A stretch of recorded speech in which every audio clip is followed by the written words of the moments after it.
আজকের সংক্ষিপ্ত খুতবাতে আমি আপনাদের সাথে খুবই গুরুত্বপূর্ণ আর বারংবার আলোচিত একটি বিষয় নিয়ে কথা বলতে চাই। বিষয়টি আল্লাহর কিতাব আর নবী সাল্লাল্লাহু আলাইহি সাল্লামের সুন্নাতেও বারবার আলোচিত হয়েছে। সেই বিষয়টি হলো অনুশোচনা, ক্ষমা প্রার্থনা করা, আল্লাহর কাছে ফিরে যাওয়া। আরবি শব্দটি হলো তাওবা। কোরআনে বহু বহু স্থানে এর উল্লেখ আছে, কিন্তু আমি মূলত একটি স্বীকারোক্তি দিয়ে শুরু করতে চাই। সেটি হলো পৃথিবীর কোনো মানুষই কিন্তু তাওবার ঊর্ধ্বে নয়। আমাদের কেউই নয়, আমাদের কেউই এমন অবস্থানে নেই যে আমাদের আল্লাহর কাছে ক্ষমা চাইবার বা তার কাছে আমাদের কমতির জন্য ফিরে যাবার প্রয়োজন নেই। যেখানে রাসূলুল্লাহ সাল্লাল্লাহু আলাইহি সাল্লাম আমাদের বলেছেন যে তিনি নিজে স্বয়ং আল্লাহর নিকট ইস্তেগফার করেন, তিনি আল্লাহর কাছে প্রতিটি দিন ৭০ বার বা তারও বেশি ক্ষমা প্রার্থনা করেন। তাহলে কিন্তু এমন চিন্তা করার কোনোই সুযোগ নেই যে আমরা আল্লাহর কাছে ক্ষমা চাওয়ার ঊর্ধ্বে উঠে গেছি। এখন বিষয় হলো, অনেকে ভাবতে পারেন যে আল্লাহ রসুল সাল্লাল্লাহু আলাইহি সাল্লাম কেনই বা ক্ষমা প্রার্থনা করবেন? কারণ ক্ষমা তো চাওয়া হয় যখন আপনি কোনো খারাপ কাজ করেন। কেনই বা তবে ইব্রাহিম আলাইহিস সালাম বলবেন ওয়াতুব আলাইনা? তিনি মাত্রই আল্লাহর ঘর নির্মাণ করলেন, আল্লাহ তাকে বিশ্ব মানবতার ইমাম ঘোষণা দিলেন, মূলত তাকে গ্র্যাজুয়েট করে দিলেন, আর তার দুয়াতে এলো ওয়াতুব আলাইনা, আমাদের তওবা কবুল করুন। কিসের জন্য তিনি তওবা করছেন? এটা কিন্তু খুবই গুরুত্বপূর্ণ প্রশ্ন। এটা আসলে স্বীকারোক্তি বড় বড় নবীদের আলাইহিমুসসালাতু ওয়াসসালাম, আমাদের নবী সাল্লাল্লাহু আলাইহি সাল্লাম সহ, যে আমাদের অনেক ভুল ত্রুটি আছে যেগুলো সম্পর্কে আমরা জানি যে কেবল ভুল করেছি, আর অনেক ভুলও আছে যেগুলো সম্পর্কে আমাদের কোনো জ্ঞানই নেই। আল্লাহ আমাকে আপনাকে আমাদের নিজেদের চাইতেও ভালো করে জানেন। এমনকি আমি আপনি যেই ভালো কাজগুলো করি সেখানেও ত্রুটি থাকে। আমি জানি না আমার কাজ ঠিকঠাক মতো হয়েছে কিনা, কিন্তু আমরা সবাই আর কিছুক্ষণের মধ্যে দাঁড়িয়ে যাব, সবাই সালাত আদায় করব, আর সালাতের শেষে আমরা মনে করতে পারি যে আমরা হয়তো আমাদের উদ্দেশ্য পূরণ করতে পেরেছি, সালাতুল জুমায় সালাতের যে অধিকার তা আদায় করেছি। কিন্তু আমাদের প্রত্যেকের হিসেব খাতায় ফেরেশতা কি লিখছেন সেটা আমরা জানি না। আমরা জানি না এই সালাতে আমরা কত নম্বর পেয়েছি, কতটুকু খুশিও ছিল তাতে, কতটুকু মনোযোগ আমরা দিয়েছি, কতটুকু ইখলাস ছিল সালাতে, দুপুরের খাবার নিয়ে কতটুকু চিন্তা করেছি, কিংবা অফিসের প্রজেক্ট আর অন্য জিনিস নিয়ে। তাই বাহ্যত দেখে মনে হচ্ছে আমরা সবাই সালাত পড়েছি, সবাই একই দিকে ফিরে, সবাই কাতারবদ্ধ হয়ে দাঁড়িয়েছি, সালাতের শর্তগুলো পালন করেছি আমরা। কিন্তু ভেতরে সেই সালাতের গুণমানটাও লেখা হচ্ছে, শুধু পরিমাণটাই নয়, ঠিক? আর আমরা জানি না সেটার অবস্থা কি। তাই আমরা যে ভুলগুলো সম্পর্কে জানি সেগুলোর সাথে সাথে যেগুলো সম্পর্কে জানি না সেগুলোর জন্য আল্লাহর কাছে ক্ষমা চাই। দুটোর সম্মিলিত অবস্থাই হলো এটা। আল্লাহর নবীদের ক্ষেত্রে দেখুন, চিন্তা করুন, আল্লাহ রসুল সাল্লাল্লাহু আলাইহি সাল্লামের চাইতে কে বেশি আল্লাহ আযজা ওয়া জাল্লার দাস হিসেবে তার দিনের সবচেয়ে বেশি খেদমত করতে পারেন? আলাইহিস সালাতু ওয়াস সালাম। কিন্তু তিনি নিজেও সারাক্ষণ চিন্তা করতেন, হয়তো আমি যথেষ্ট করছি না, হয়তো যা করছি তাতে হচ্ছে না, আল্লাহর কাছে আমার ক্ষমা চাইতে হবে আমার সর্বোচ্চ সক্ষমতাটুকু দিয়ে দিতে না পারার কারণে। আর আল্লাহ আযজা ওয়া জাল্লা সর্বক্ষণ কোরআনে আল্লাহর নবীকে সান্ত্বনা দিচ্ছেন যে না না, তুমি ঠিক মতোই করেছো, তুমি যথেষ্ট করেছো, আমি তোমার উপর সন্তুষ্ট, তোমাকে চিন্তা করতে হবে না। কিন্তু আল্লাহ রসুল এর পরেও শান্ত হননি, তারপরেও তিনি আল্লাহর কাছে ইস্তেগফার করেই যাচ্ছেন। এই বিষয় আমি তুলে এনেছি এজন্য যে আমি সহ এখানে কেউই যেন মনে না করি যেহেতু আমি মিম্বারে দাঁড়িয়ে আপনাদেরকে বলছি তাই আমার এসবের দরকার নেই। আপনাদের শুধু প্রয়োজন, সবার মতো আমারও প্রচুর ইস্তেগফার দরকার। প্রত্যেকেরই আল্লাহর কাছে কাকুতি মিনতি করে ক্ষমা প্রার্থনা করা প্রয়োজন। চলুন আমরা প্রথমে সবাই মিলে এই পদ্ধতিটার দিকে একটু লক্ষ্য করি। আমাদের প্রত্যেককে এটা মানতে হবে যে আল্লাহ আযজা ওয়া জাল্লার কাছে ক্ষমা চাইবার আগে আমাদের কিছু পদ্ধতি অবলম্বন করতে হবে। তাই আপনাদের নিকট আমি দুইটা আয়াত নিয়ে কথা বলবো সূরাতুন নিসা থেকে। আয়াত দুটি নিয়ে বলার আগে অল্প করে প্রেক্ষাপটটা বলে নেই। সেটা হলো, এই আয়াতগুলো প্রাথমিক মাদানী যুগের। যখন নবী সাল্লাল্লাহু আলাইহি সাল্লাম মদিনাতে হিজরত করলেন তখন নতুন মুসলিম সমাজের একদম শুরুর দিকে নাজিলকৃত আয়াতগুলো, যেগুলোতে সমাজের আইন কানুন বর্ণিত আছে, সেগুলো সবই ছিল মূলত সূরাতুন নিসাতে। যেমন সূরা নিসাতে নাজিল হয়েছে উত্তরাধিকার সম্পর্কিত আইন, কিছু সামাজিক আইন নাজিল হয়েছিল, নারী পুরুষের পারস্পরিক মিথস্ক্রিয়া কেমন হবে, নারী পুরুষের মধ্যে শৃঙ্খলা আর নির্লজ্জতার শাস্তি সম্পর্কে বিস্তারিত আলোচনা হয়েছে। এই সব কিছু গুনাহ আর কিছু বড় পাপ যেমন জিনার আলোচনা করা হয়েছে। আর এর পরপরই তাওবার এই আয়াতগুলো এসেছে, আল্লাহর কাছে ক্ষমা চাইবার আয়াত। এর মানে হলো আল্লাহ আপনার কাছে কিছু জিনিস আশা করেন, যদি সেগুলো পূরণ করতে না পারেন তবে আপনাকে তাওবা করতে হবে। আমি সেই আয়াতগুলোতে ফিরে আসছি, কিন্তু তার আগে কয়েক মিনিটের জন্য অন্য পথে যেতে চাই। দেখুন, আমরা সবাই গুনাহগার, এর কোনো ব্যতিক্রম নেই। আমরা সবাই পাপ করি। হয় আমরা সরাসরি পাপ করি, মানে আল্লাহ যা চান না সেটা আমরা করি, যা দেখা উচিত না সেটা আমরা দেখি, এমন জিনিসে বিনোদন নেই যেগুলো আমাদের জন্য জায়েজ নয়, মুসলিমদের জন্য সেটা উচিত নয়, এমন বিষয়ে সময় অপচয় করি যেখানে করা উচিত নয়, কখনো কখনো প্রশ্নবিদ্ধ উপায়ে অর্থ উপার্জন করি। মুসলিমরা আমরা এমন সব ব্যবসায় জড়িত হয়ে যাই, এমন সব লেনদেন করি যেগুলো সম্পর্কে জানি যে সেটা প্রশ্নবিদ্ধ, তবু আমরা সেগুলো করতেই থাকি এই যুক্তিতে যে দেশের অর্থনৈতিক অবস্থা খারাপ। কি আর করব বলুন, আমাদের পরিবারকে তো খাওয়াতে হবে। এগুলো জায়েজ করতে আমরা প্রচুর অজুহাত দাঁড় করাই, এগুলো ব্যবসায়িক লেনদেন হোক বা না হোক। এছাড়া শুধু তাই নয়, আমরা অনেক সময় আমাদের পরিবারের সাথে অন্যায় আচরণ করি।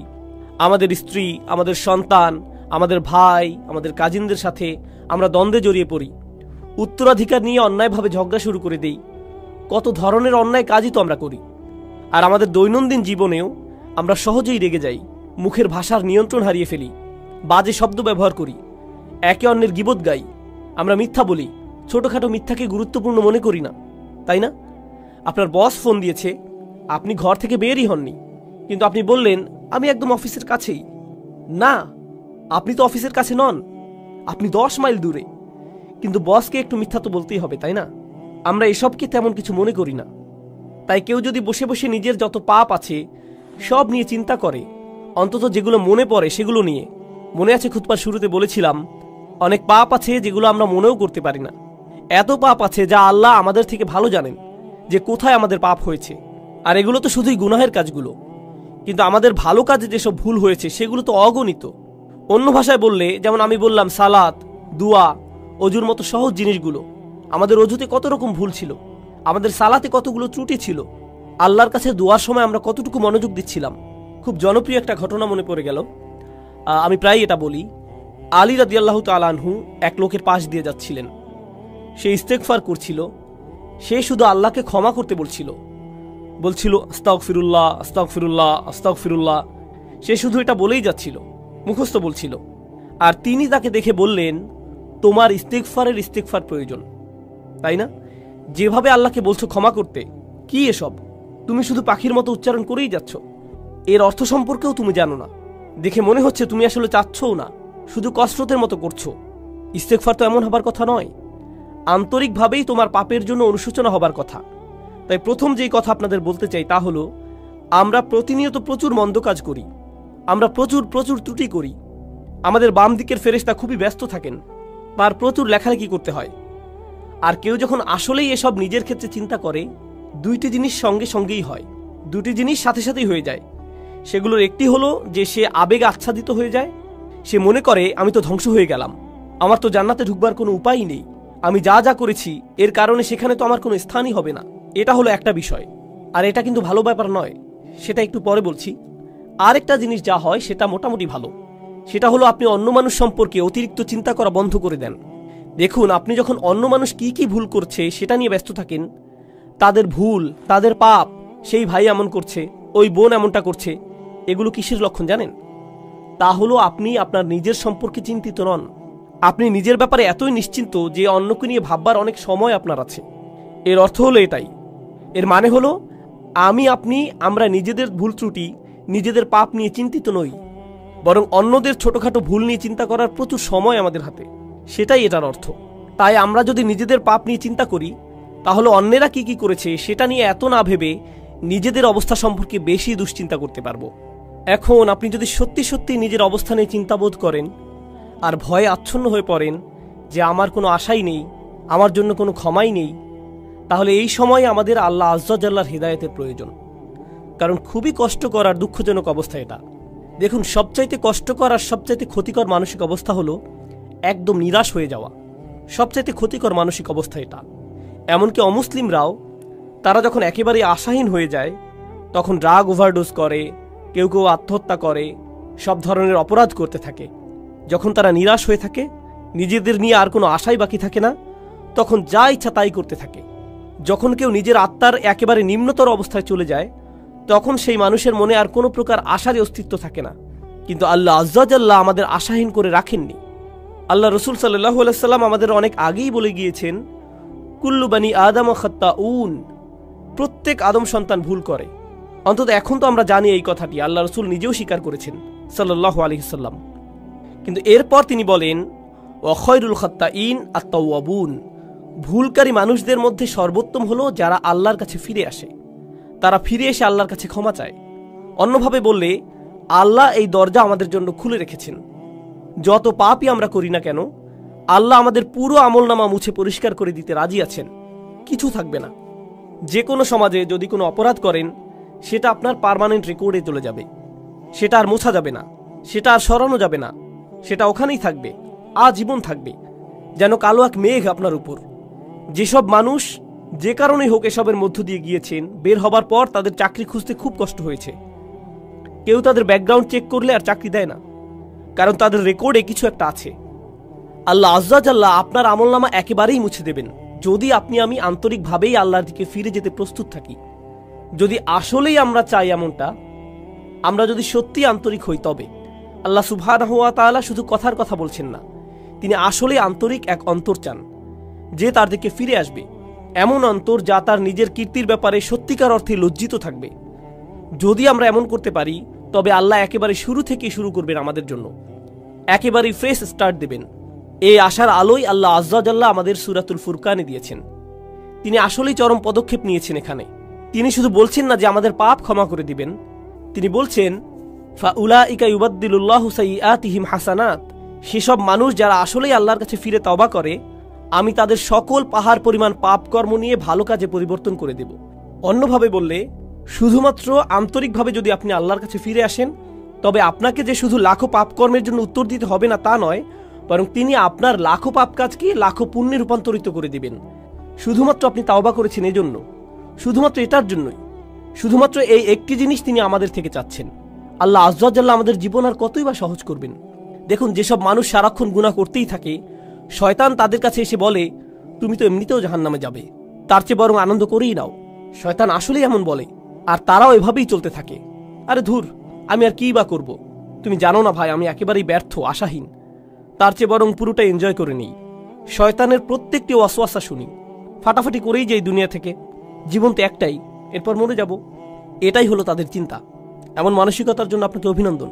আল্লাহ আজ্জা জাল্লাহ আমাদেরকে কি বলছেন?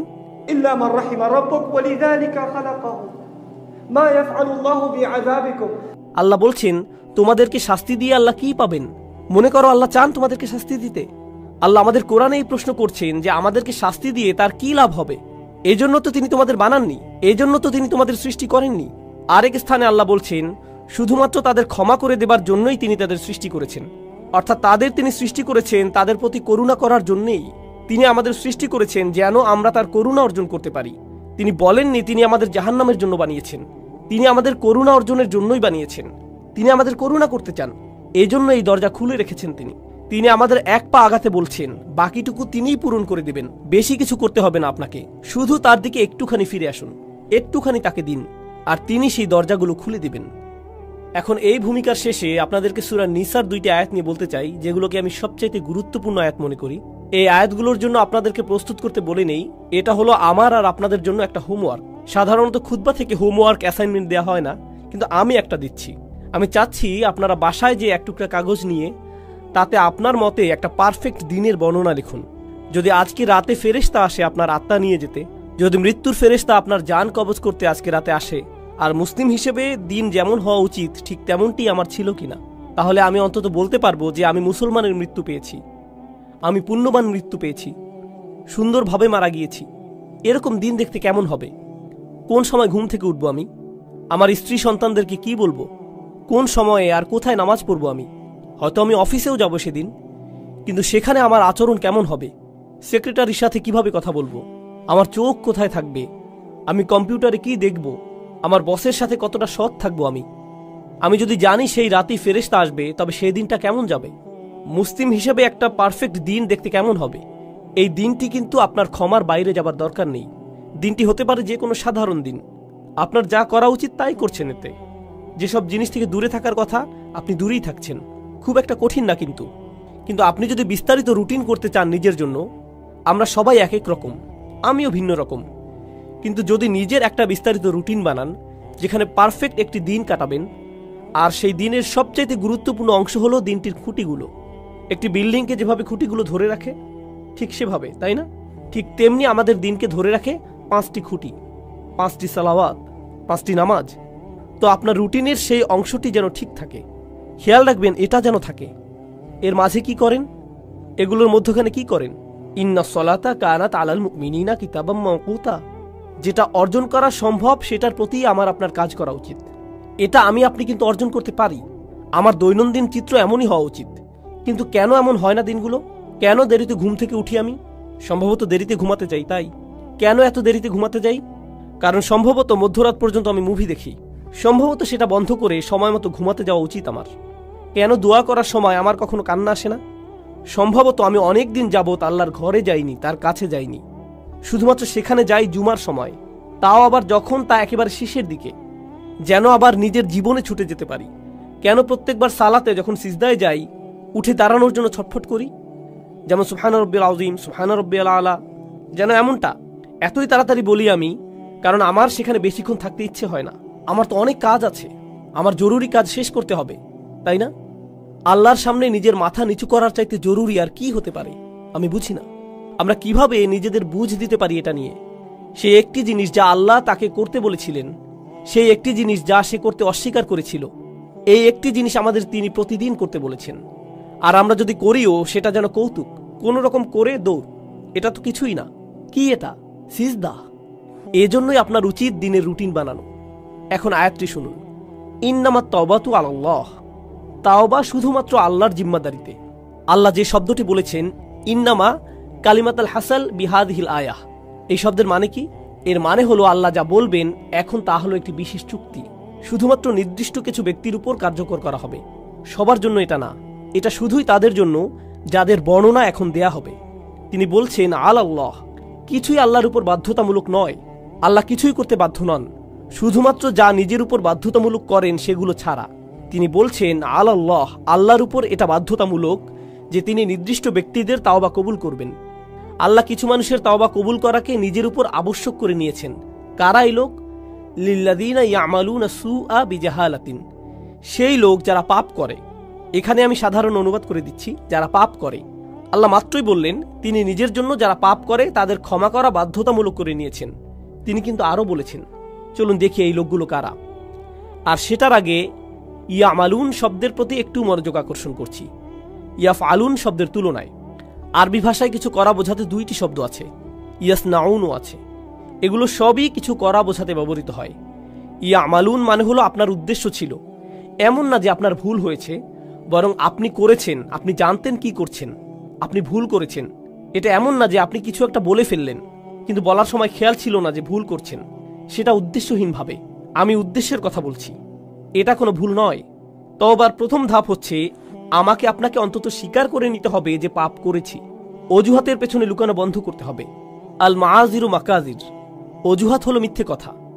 অজুহাত মানে এটাই, আপনি যদি অন্তত নিজের সাথে সৎ থেকে বলতে না পারেন যে হ্যাঁ আমি ভুল করেছি, আমি পাপ করেছি, কোনো অজুহাত নেই। যেমন আমি আর অজুহাত দিতে পারবো না, আমি আমার অজুহাতের পেছনে লুকাবো না, তাই না? প্রত্যেকবার কোনো ভুল হয়ে গেলে শয়তান এসে বলে না না এটা তোমার দোষ না, সমাজের দোষ। তুমি অনেক চাপের মাঝে ছিলে, তুমি অনেক চাপের মধ্যে ছিলে, তুমি তখন খুবই রেগেছিলে, তোমার বন্ধুর দোষ ওটা, অমুকের দোষ সেটা, তারা তোমাকে বাধ্য করেছে, সে তোমাকে বাধ্য করেছে, এজন্যই এমনটা হয়েছে, খুবই গরম ছিল সেদিন, খুবই ঠান্ডা ছিল সেই দিন। সুবহানাল্লাহ, কত অজুহাত চলে আসবে আপনার ভেতর। আর যেটা করবেন না তা হলো নিজের ভুল স্বীকার করা। আল্লাহর কাছে ফিরে আসার প্রথম ধাপই হলো আমাকে আপনাকে আমাদেরকে স্বীকার করতে হবে যে আমরা পাপ করেছি। এটা অপমানজনক। মানুষ অজুহাত কেন দেয় জানেন? কারণ নিজের ভুল স্বীকার করাটা বিব্রতকর, এটা বিব্রতকর। আর যখন আপনি নিজেকে আল্লাহর সামনে বিব্রত করতে পারবেন, সেটাই প্রমাণ করে যে আল্লাহর সামনে আপনার আর কোনোই অহংকার নেই। আল্লাহ আমার আপনার কাছে বিনয় চান, তিনি আমাদের অহংকার দেখতে চান না, তিনি আমাদের গর্ব দেখতে চান না, তিনি এমনকি এতটুকু কিবর দেখতে চান না, মিসকাল হাব্বাতিন মিনাল কিবর, এতটুকুও না। তিনি আমাদের মাঝে এতটুকু অহংকারও দেখতে চান না। তাই নিজের পাপ স্বীকার করলে অহংকার দূর হয়ে যায়, এভাবেই এটা দূর হয়। তাই আমরা আল্লাহ আজ্জা ওয়া জাল্লার কাছে আমাদের ভুল স্বীকার করি পরিষ্কারভাবে। আর যখন তা করি আল্লাহ বলেন বিজাহালাতিন, তিনি বলেননি ইয়ামালুনা সুআ, তিনি বলেছেন বিজাহালাতিন। তো এখন সু শব্দের প্রতি লক্ষ্য করুন। পাপ বোঝাতে যেই শব্দ ব্যবহার করলেন, আরবিতে জাম্ব আছে, জানাহ আছে, পাপের জন্য আরো কত শব্দই তো আছে। সু আসে সাউআ থেকে। সাউআ মানে হচ্ছে লাশ। কেউই মৃত শরীর বা লাশের দিকে তাকাতে পছন্দ করে না। যেমন ধরুন হাইওয়েতে কোনো প্রাণীর লাশ পড়ে আছে কিংবা মানুষের লাশ, বিষয়টা ডিস্টার্বিং, কুৎসিত একটা জিনিস, দেখতে চাওয়ার মতো জিনিস না এটা। আল্লাহ আয্যা ওয়া জাল্লা পাপকে সেই কুৎসিতের সাথে তুলনা করেছেন। এটাই করেছেন তিনি। এটা দুর্গন্ধযুক্ত, দেখতেও বিশ্রী, পচা গলা। এটাই হলো সু শব্দের উৎস। সাইয়্যাত এই শব্দ থেকেই উদ্গত। তো আপনি বিশ্রী কিছু একটা করেছেন, স্বীকার করুন। এরপর আল্লাহ কারণ দিচ্ছেন বিজাহালাতিন, লোকটি এই পাপ করেছে কারণ সে অতিরিক্ত আবেগে আচ্ছন্ন ছিল। জাহালা শব্দটি আরবি ভাষা আর কোরআনেও গুরুত্বপূর্ণ একটি শব্দ। এর অর্থ হচ্ছে আবেগে আচ্ছন্ন হয়ে যাওয়া। আপনি খুব রেগে মেগে এমন কিছু করে বসলেন যেটা করা উচিত না। প্রলুব্ধ হয়ে এমন কিছু করলেন যা করা উচিত ছিল না। প্রচণ্ড লোভে পড়ে এমন কিছু করেছেন যেটা উচিত নয়। প্রচণ্ড উত্তেজিত হয়ে এমন কিছু করেছেন যা উচিত নয়। এরকম সময়ই মানুষ যা উচিত নয় তা করে বসে।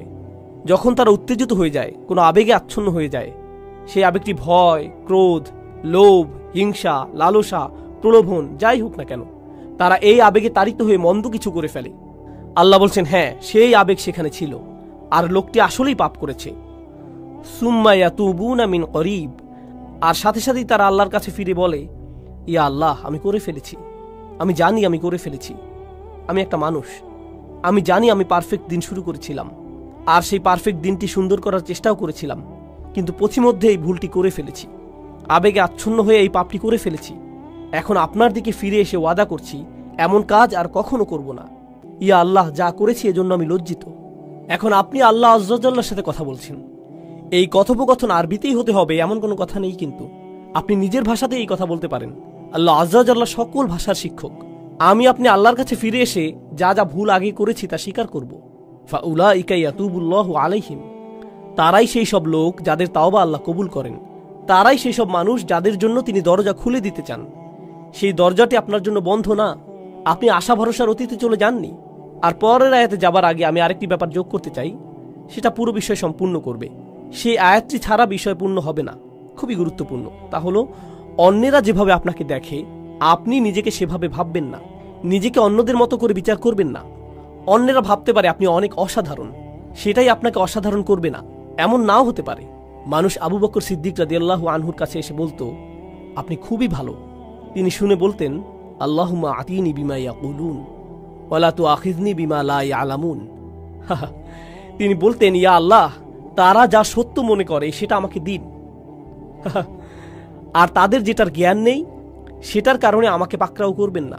তাদের কোনো জ্ঞান নেই, তিনি নিজেই জানতেন। অন্যেরা তার সম্পর্কে কি বলে সেটাতে তিনি অভিভূত হতেন না।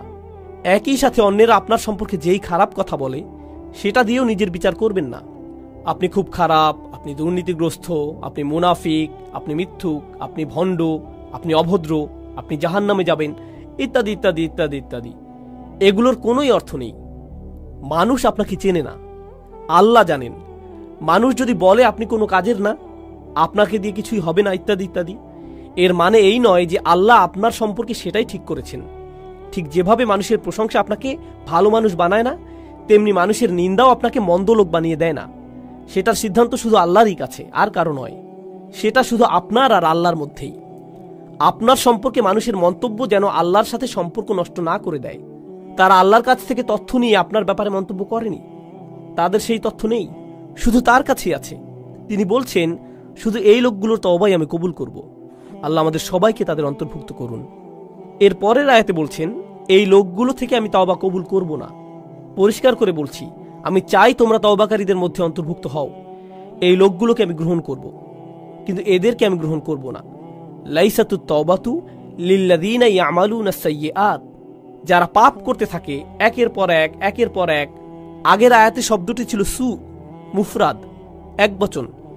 এখন আমরা পাচ্ছি সাইয়্যাত, বহুবচন। এর মানে হচ্ছে সে বারবার গুনাহ করে আর বলে, আরে আস্তাগফিরুল্লাহ, করা উচিত ছিল না, কিন্তু কালকে আবার করব, এরপর আবার আস্তাগফিরুল্লাহ বলবো, সমস্যা নেই। তারা নিজেদের পাপের প্রতি আসক্ত না, বারবার বারবার তারা করতেই থাকে না। নিজেদের বলে না, তাওবার দরজা তো খোলাই আছে, আমি আরেকটু মজা করে নিতে পারি। এটা আসলে হলো খ্রিস্টান মানসিকতা।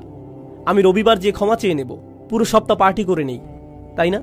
এরপর রবিবার আবার যে খাতা পরিষ্কার করে আসব। এভাবে আমাদের দিন চলে না। আল্লাহ নিশ্চিত করেছেন যেন আমরা তার দিন নিয়ে এভাবে খেলা না করি। তাই তিনি বলছেন, যেসব মানুষ বারবার গুনাহ করে, বারবার ফিরে যায়, এই চিন্তা করে যে ক্ষমা চাইবে আর সব ঠিক হয়ে যাবে, এমনটা গ্রহণযোগ্য নয়। এভাবে আল্লাহ আয্যা ওয়া জাল্লার সাথে খেলা করা যাবে না। ওয়ালাইসাতিত তাওবাতু লিল্লাযীনা ইয়ামালুনা আস-সাইয়্যাত হাত্তা ইযা হাদারা আহাদুহুমুল মাউত। অবশেষে তাদের কারো মৃত্যু চলে আসে। ক্বালা ইন্নী তুবতুল আন, আমি আসলেই তওবা করছি, এই শেষ, আর কখনো করব না। একবার আমি প্লেনে যাচ্ছিলাম, আর সাধারণত যখন প্লেনে চড়ি আমি ঘুমিয়ে যাই। তো আমি যাচ্ছি আর আমার আশেপাশে দেখছি মানুষজন তাদের আইপডে অথবা আইপ্যাডে বা তাদের ল্যাপটপে বসে মুভি দেখছে, অথবা তাস খেলছে, গান শুনছে, প্লেনে বসে মাথা দুলাচ্ছে, তাই না?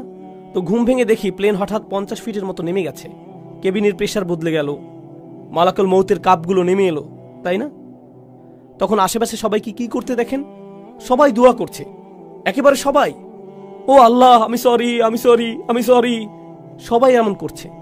কি ধর্ম সেটা আসে যায় না, সবাই দোয়া করছে। এরপর ক্যাপ্টেন ক্ষমা চাইল, কাপগুলো উপরে উঠে এলো, প্লেন আবার স্থির হলো। এরপর কি হয় বলুন তো? প্লে বাটন আবার চাপ দেয়। আর অসাধারণ সিন দেখছিলাম তো আমি। আবার তারা স্বাভাবিক হয়ে যায়। এটাই হলো আল্লাহ আয্যা জাল্লার সাথে ক্রিয়া কৌতুক। মৃত্যু যখন চলে আসে তখন তারা ক্ষমা প্রার্থনা করতে থাকে, ইন্নী তুবতুল আন ওয়ালাল্লাযীনা ইয়ামুতুনা ওয়া হুম কুফফার। কিংবা তারাও না যারা অবিশ্বাসী অবস্থায় মারা যায়, মানে যারা তাওবা নিয়ে খেলা করে আর যারা কুফফার অবিশ্বাসী অবস্থায় মারা যায়, আল্লাহর কাছে দুটোই সমান। তিনি তাদের একই আয়াতে ফেলেছেন, একইভাবে বিচার করছেন তাদের। আমি তাদের তওবা কবুল করব না যারা অবিশ্বাসী অবস্থায় মারা যায়, আর আমি তাদেরও ক্ষমা করব না যারা বারবার পাপ করতেই থাকে, মনে করে যে খেলা করছে। তারা বারবার করতেই থাকে, শুধুমাত্র তারা মনে করে যে তারা পার পেয়ে যাবে, কিন্তু এমনটা হবে না। উলাইকা আ'তাদনা লাহুম আযাবান আলীম, তারাই সেই সব মানুষ যাদের জন্য কষ্টকর শাস্তি প্রস্তুত করেছি। আল্লাহর সাথে আমাদের আচরণ হবে প্রথমত নিজের ভুল স্বীকার করা, দ্বিতীয় ধাপ আল্লাহর দিকে ফিরে যেয়ে তার কাছেই পাপ থেকে বের হবার দোয়া করা, আর তিনি সেটা করবেন। আপনি বলবেন না যে গুনাহটি আমার থেকে বেশি শক্তিশালী, কারণ আল্লাহ বলছেন লা ইউকাল্লিফুল্লাহু নাফসান ইল্লা উসআহা। আল্লাহ কারো উপরই সাধ্যাতীত বোঝা চাপিয়ে দেন না। আপনি সামলাতে পারবেন বলেই আপনাকে মানুষ হিসেবে বানানো হয়েছে। আপনি আপনার পাপের চাইতে শক্তিশালী, আল্লাহ আয্যা জাল্লা সেটা জানেন। আপনি নিজেকে প্রবোধ দেবেন না, নিজেকে ভুল বুঝিয়ে বেঁচে যাবেন না। আপনি যেই পাপে জর্জরিত থাকেন না কেন, আপনি সেটার চাইতে শক্তিশালী। এটাই আল্লাহ আমার আপনার জন্য করেছেন। তিনি আমাদেরকে সম্মানিত করেছেন। তিনি আমাদেরকে সম্মানিত না করলে আমাদের পাপ আমাদের চাইতে শক্তিধর হয়ে যেত, শয়তান আমাদের চাইতে ক্ষমতাধর হয়ে যেত। ইন্না ইবাদি লাইসা লাকা আলাইহিম সুলতান, আমার বান্দার উপর তোমার কোনো কর্তৃত্বই থাকবে না। আল্লাহ শয়তানকে বলেছিলেন তোমার কোনো কর্তৃত্ব থাকবে না তাদের উপর, অর্থাৎ সমস্ত মন্দের উৎস শয়তানের কোনো ক্ষমতাই নেই মানুষের উপর। তাই আমাদের অজুহাত দেবার আর কোনো কারণ নেই। আপনি আপনার পাপ স্বীকার করুন, আমরা আল্লাহর দিকে ফিরে গিয়ে আমাদের ভুলকে মেনে নেই। এরপর আন্তরিকভাবে আল্লাহর কাছে ওয়াদা করুন যে এসব থেকে দূরে থাকবেন। আন্তরিকভাবে আল্লাহর কাছে ওয়াদা দিন এসব থেকে দূরে থাকবার। আপনার ক্ষমতায় যতটুকু আছে তা দিয়ে জীবন বদলে দেবার চেষ্টা করুন। সেই পাপ থেকে দূরে থাকুন, সেটা মন্দ বন্ধুদের থেকে আসুক, কিংবা কম্পিউটারের সাথে একা থাকার মাধ্যমে হোক, কিংবা অফিসের কলিগদের থেকে, যেখান থেকেই আসুক না কেন, আপনার জীবন থেকে সেসব বদলানোর চেষ্টা করুন। এটাই হলো তাওবা। সেটা অলসতার তাওবা হতে পারে।